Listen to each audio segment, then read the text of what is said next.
So lately I've been going back to watch some old late 90s and early 2000s movies. The kind of films that brought a sense of nostalgia and excitement, the ones that truly defined the era. And one of those movies was Romeo Must Die. Now let me tell you, rewatching this film brought back some great memories. Jet Li's action scenes, Alia's effortless charm and their on-screen chemistry. It all came flooding back. But when the credits rolled and I sat back to reflect on what I had just watched, something hit me. I realized that the main villain of this movie, Chu Sing, is a pretty evil and disgusting human being. And I'm not talking about your run of the mill and bad because I have to be a villain. No, Chu Sing is on another level of malevolence. He's the kind of villain who doesn't just hurt people, he manipulates, betrays, and destroys all in cold blood with a smile on his face. So in this video, I want to talk about why Chu Sing from Romeo Must Die is one of the most evil villains ever put on screen. Now, just to give you a heads up, this video will contain spoilers, so if you haven't watched the film yet, do yourself a favor and give it a go.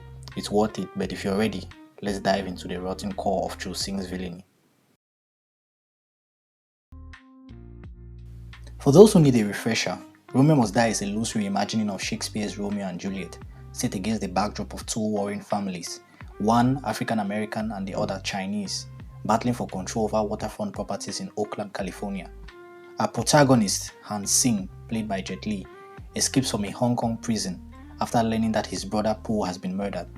Han arrives in America seeking justice for his brother's death, and along the way he teams up with Trish, played by Aaliyah, whose father Isaac runs the African American crime syndicate. As Han uncovers layers of deception and murder, he learns that this isn't just a gang war. It's all part of a much larger and much darker conspiracy involving corrupt land deals and betrayal, and at the heart of it all is Han's own father, Chu Sing. Now, Chu Sing is not your typical villain who just wants money or power, although he definitely wants both.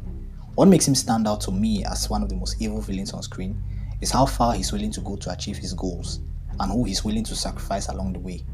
The line between right and wrong doesn't just blur with Chu Sing, it disappears entirely. Sing is evil not because he's ruthless in business or cutthroat in his dealings. Plenty of villains fit that mold. What makes him truly horrifying is his willingness to sacrifice his own flesh and blood for personal gain. His son, Po Sing, is murdered under mysterious circumstances at the start of the film, and we, like Han, are led to believe that this was as a result of the ongoing gang war. But the shocking truth is that Chu Sing orchestrated his own son's death. Just let that sink in for a moment. He murdered his own son to remove an obstacle in his pursuit of power. In Romeo Must Die, family is supposed to be the one thing that remains sacred. Even in crime families, there's a code, a line that you don't cross. Chu spits on that code and walks over it without a second thought. He treats his children not as people to love and protect, but as pawns on a chessboard. When Po became a liability to his plans, Chu didn't hesitate for a second to have him eliminated. He is the embodiment of cold, calculated betrayal. He is a master manipulator, and he uses this skill to devastating effect. Throughout the film, Chu plays both sides of the conflict, pitting the Chinese and the African American crime families against each other, while secretly plotting to sell both out for his own gain. His entire plan revolves around a land deal that could make him incredibly wealthy, and he is willing to ignite a full-scale war to secure that wealth. Chu's genius and his evil comes from the fact that he is not motivated by passion or vengeance. His decisions are cold, calculated, and purely strategic. He's willing to sacrifice anyone, his allies, his enemies, even his children, just to secure a piece of land. That kind of detached, business-like evil is rare in villains, and it's what makes Chu truly terrifying. Now, the truly chilling part comes when Chu is confronted by his surviving son, Han. When the mask is finally off and Han realizes the full scope of his father's betrayal, Chu doesn't beg for forgiveness or try to make amends. No, he doubles down. He justifies his actions, claiming he did it all for the family's legacy and future. In his mind, this betrayal and this cold-blooded murder was a necessary evil. Chu's villainy lies not just in what he does, but in how he sees the world.